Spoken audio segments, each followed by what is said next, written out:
Have you ever been told by your own family that you're not welcome, just because you stopped letting them use you? That's exactly what happened to me, Marissa Carter, a 28-year-old financial analyst who spent most of her life fixing everyone else's problems.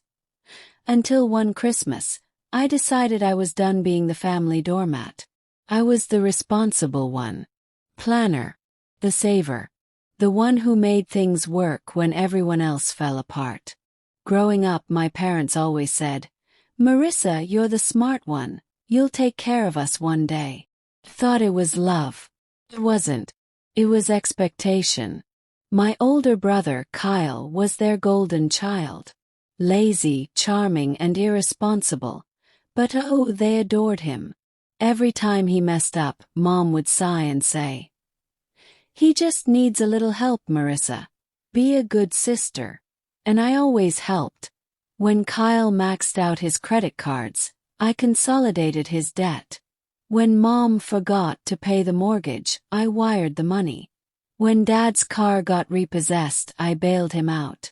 I did everything I could because I thought that's what family meant. Love, loyalty, sacrifice. But I learned the hard way that family doesn't always mean the same thing to everyone. It all started a week before Christmas. I texted Mom asking what time dinner would be. Instead of a reply, I got a short, cold message. "We all agreed you're not welcome at Christmas this year." I remember staring at the screen, my hands shaking. I thought it was a mistake. So I called her. She picked up. Her tone was distant, rehearsed. "Marissa, honey," she began. "It's just that things have been tense lately. Kyle feels uncomfortable around you." "Uncomfortable," I repeated. "Because I asked him to pay back the $5,000 I loaned him?" Mom sighed heavily. "You always make things about money, Marissa. You hold it over people's heads. We just want a peaceful holiday." In the background I heard Dad's voice, flat, emotionless. "We all agreed, Marissa. It's best if you sit this one out." The call ended. No explanation. No love. Just silence. I sat there for hours, trying to understand how my own parents could exclude me from Christmas, after everything I'd done for them. Every sacrifice, every late-night rescue, every "I'll pay you back someday" that never came. Then something inside me shifted. It wasn't anger. It was clarity. 4 years, I'd been the glue holding this family together, financially and emotionally. And now they were cutting me out like I was nothing. Fine. Let's see how well they managed without me. See, my background in finance wasn't just for show. I had set up and managed all their accounts, their savings, joint investments, and even Kyle's small business funds. All under my supervision. They trusted me completely. So I made one phone call. "Hi, this is Marissa Carter," I told the bank. "I'd like to request a temporary freeze on all accounts under my administrative access. Security verification issue." The rep confirmed everything. Within 24 hours, every account I managed was frozen. Perfectly legal, just a precaution pending review. The next morning the chaos began. Mom texted first. "Marissa, are you having trouble with the bank? Our cards aren't working." Then Dad. "The mortgage payment bounced. What's going on?"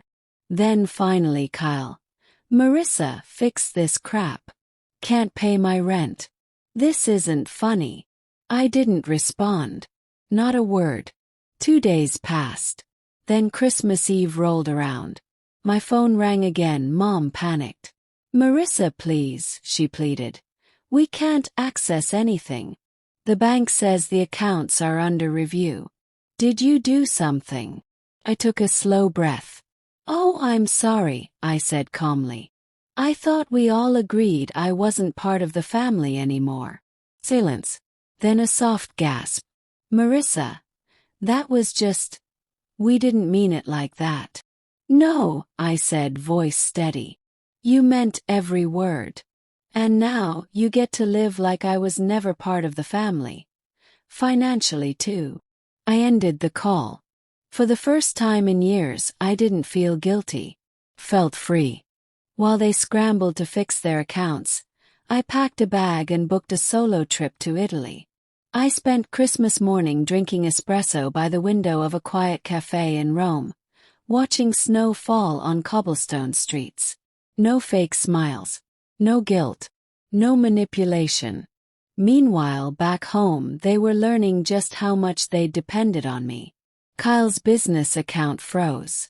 My parents couldn't make house payments. They had to spend weeks verifying new access, calling banks, waiting on hold, something I used to do for them all the time. Few weeks later, Dad showed up at my apartment. He looked exhausted, humbled.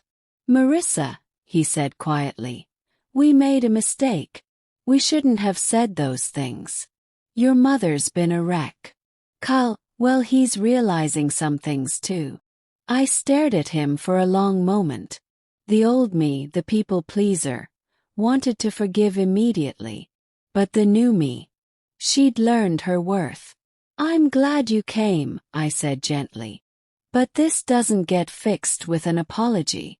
Gets fixed with respect. That's all I've ever wanted."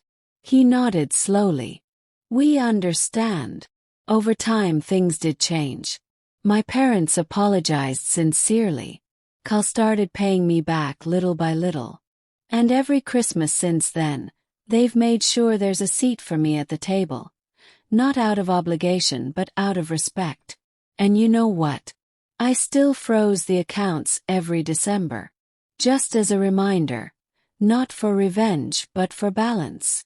Because sometimes the best revenge isn't destroying someone. It's teaching them they can't destroy you.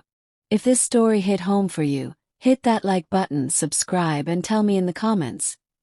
Have you ever had to teach your family what respect really means?